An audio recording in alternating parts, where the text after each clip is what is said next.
2017 Dodge Journey before window tint.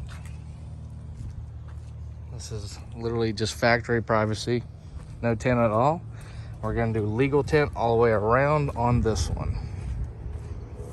2017 Dodge Journey, 5% front strip, 15% on front sides, 5% on rear sides, rear 5%, 5% on the very back.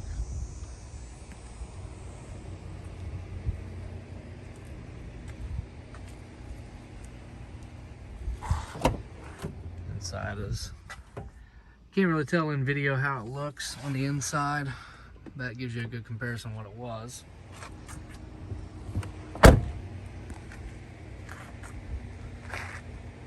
Very big difference. Thanks for watching this video, guys. If you like this content, make sure to hit that like button and subscribe for more videos like this.